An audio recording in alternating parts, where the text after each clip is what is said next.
Merci d'être en ligne avec nous ce matin. Dans quelques heures, des millions de Français vont partir en vacances. Pour aller où et avec quelle ambition, quel état d'esprit? D'abord, je pense qu'il y en aura plus que les autres années. D'après les chiffres qu'on a, d'habitude, il y a 50% des Français qui partent en vacances l'été. On va certainement atteindre 60%. Je veux dire, on va dire les choses. On a besoin de respirer, on a besoin de sortir. Bon, on en a un peu ras-le-bol de ce virus. On va essayer de l'oublier. Enfin, il va peut-être se rappeler à nous quand on sera en vacances. Mais enfin, on est là-dessus. Bon, alors l'été, les Français vont massivement en France. Il faut dire d'abord, parce que la France, c'est génial. C'est con de dire ça fait un peu franchouillard, mais je veux dire, on a tous la mer pas très loin de chez nous, on a des campagnes magnifiques, on a 3 millions de résidences secondaires. Donc, si vous voulez, on a des tas d'atouts. Les vacances d'été, c'est une transhumance. C'est, si vous voulez, un chemin qu'on fait presque tous les ans. Il y a presque une personne sur deux qui s'est baignée toute sa vie sur la même plage, et des fois, c'est déjà là que ses parents se sont baignés, vous voyez. Donc, on est très fidèles. Du coup, l'été, cette année, on va être un peu plus fidèles que d'habitude. On va aller un peu moins à l'étranger. Aussi pour une raison toute simple, c'est que si jamais vous attrapez ce putain de virus, vous n'avez pas envie d'être dans un hôpital où vous comprenez rien. Vous dites, il vaut quand même mieux des médecins français, des infirmières françaises, je suis plus à l'aise. Donc, c'est une mesure de sécurité. Voilà. Donc, je pense comme ça. Et puis, on va partir en famille. Mais comme d'habitude, 70% des gens partent en vacances en famille. Non, c'est le grand événement massif de cette année. Je pense que, si vous voulez, ça va un peu remettre les choses en avant, même si ces vacances sont moins culturelles. Il n'y a pas de festival. Donc, si vous voulez, ça joue quand même beaucoup pour des tas de gens. Donc, voilà, c'est une évolution. Ça va être une année pas normale, exceptionnelle, dont on va se souvenir très longtemps. Et je pense qu'il va nous faire beaucoup de bien. Est-ce qu'on va partir moins longtemps avec la crise économique qui s'installe? On en parle tous les jours sur cette antenne. Est-ce qu'on va rogner sur nos vacances? Le problème, c'est que il y a les gens qui gagnent, on va dire, bien leur vie. D'abord, les retraités ont vu leurs revenus plutôt augmenter pendant la crise. Il ne faut pas oublier ça, parce que si vous voulez, des retraités en France gagnaient 105 points par rapport à 100 qui étaient celui des salariés.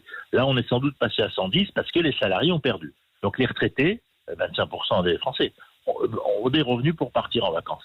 Ensuite, dans les autres, les gens en télétravail, ils ont plutôt fait des économies. Ils ont arrêté de consommer, ils ont économisé 60 milliards. Donc si vous voulez, là, il y a énormément d'argent. Et puis après, vous avez ceux qui ont moins d'argent, effectivement. Tous ceux d'abord qui étaient en chômage partiel quand les entreprises n'ont pas compensé, parce qu'on n'a pas vu d'article là-dessus. Il y a des entreprises qui ont compensé beaucoup et d'autres non. Et puis il y a ceux qui craignent pour leur emploi. On voit bien avec Airbus, tout ça. En vérité, quand vous craignez pour votre boulot, vous allez quand même partir en vacances. Mais peut-être que vous n'allez rien dépenser. Vous allez aller chez un copain, vous allez aller chez une grand-mère.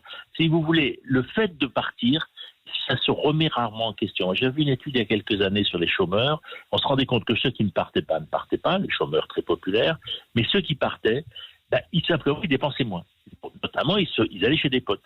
Et quand vous avez un copain chômeur, vous l'invitez, quoi. Donc, je veux dire, du coup, c'était plutôt qu'ils consommaient moins, voire peut-être qu'ils partaient un peu moins longtemps. La durée moyenne des séjours d'été, c'est presque 3 semaines. Quand vous n'avez pas d'argent, vous partez 15 jours ou 10 jours. Mais c'est plutôt la longueur que le fait de partir qui est en question. Comment vous expliquez cet attachement quasi viscéral que l'on a pour notre ruralité? Sur le papier, ça paraît paradoxal. Il n'y a jamais eu autant de Français vivant en ville, en tout cas jusqu'à la crise du Covid. Oui, mais historiquement, on est le seul pays à avoir construit notre modernité sur l'agriculture. En 1789, c'est quand même d'abord une réforme agraire. On parle toujours, et c'est essentiel, des valeurs républicaines évidemment, mais on a d'abord partagé les terres aristocratiques et les terres des églises. En 1870, après la Commune de Paris, Jules Ferry a construit une république sur la commune, sur le paysan chef d'exploitation, sur Marianne, la gerbe de blé, tous ces items de la France paysanne qui fait qu'on a encore 500 000 élus locaux. Certains jours, on peut penser qu'on en a quand même beaucoup, beaucoup. Et puis ensuite, De Gaulle est arrivé.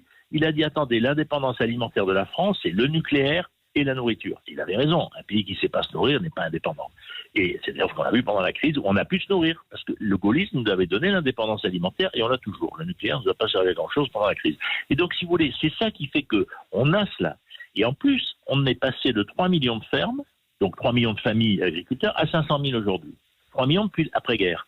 Ça veut dire qu'il y a au moins 2 millions de familles qui ont une maison à la campagne. Souvent, c'est la maison des grands-parents ou c'est une vieille ferme. Et voilà. Et donc, si vous voulez, il y a cette tradition. Et donc, ces gens-là, ils votent dans leur résidence secondaire. Ils ont souvent immatriculé leur voiture. Même peut-être qu'ils disent à Paris, ils déclarent ne pas avoir de voiture. Évidemment, ils la laissent à la campagne. Vous savez, 50% des gens ne vivent pas dans le territoire où ils sont nés. Et en même temps, on a ce sentiment d'attachement, soit d'origine réelle, mais souvent un peu mythifié. Et c'est des territoires, donc, j'ai dit où on vote. C'est aussi des territoires où on se marie. Si on se marie, ce qui ne se fait plus beaucoup, c'est souvent là qu'on va se faire enterrer. Et donc, si vous voulez, du coup, au fond, c'est la deuxième maison, mais quelque part, symboliquement, c'est la première maison. C'est-à-dire que c'est la maison de famille. C'est ça la France. Beaucoup de gens ont 2 maisons, ou en tout cas 2 lieux. Si ça leur appartient pas, prenez les campeurs. La moitié des places de camping sont louées à l'année. Il y a des gens qui vont depuis 2 ou 3 générations dans le même camping. Ils ont connu les voisins de tante, ils ont connu les enfants quand ils avaient 2 ans, 15 ans, 18 ans, 25 ans. Ils se sont intéressés à leurs voisins de tante, suivant les âges, pas de la même manière. Et ils connaissent les enfants, les filles qui ont été copains reviennent avec leurs enfants. Mais je connais une famille pied noir, c'est extraordinaire. Depuis 62, ils sont dans le même camping, de génération en génération. Donc, si vous voulez, c'est ça les vacances. C'est de la tribu, c'est du local, c'est du souvenir. Vous savez, des vacances réussies, c'est quand vous arrivez et le marchand de journaux, il vous dit « Ah, vous êtes revenu, Charles !» Voilà, les vacances sont gagnées. On vous a reconnu, vous avez une identité. Vous voyez, et si personne vous reconnaît, c'est raté. Jean Viard, dernière question. Est-ce que vous diriez que nous sommes à la veille de vacances historiques ? Est-ce que dans quelques années, les chercheurs se pencheront sur l'été 2020 comme ils l'ont fait avant pour l'été 1936 ? Oui, mais ça, si vous voulez, c'est plutôt comme 68. C'est-à-dire qu'effectivement, elles seront historiques parce qu'elles vont être pas pareilles. On va pas aller en boîte de nuit, il n'y a pas de festival, il n'y a pas de salle de spectacle, il n'y a pas de cinéma. Alors, le seul bien culturel qui va très très bien marcher cet été, c'est le livre.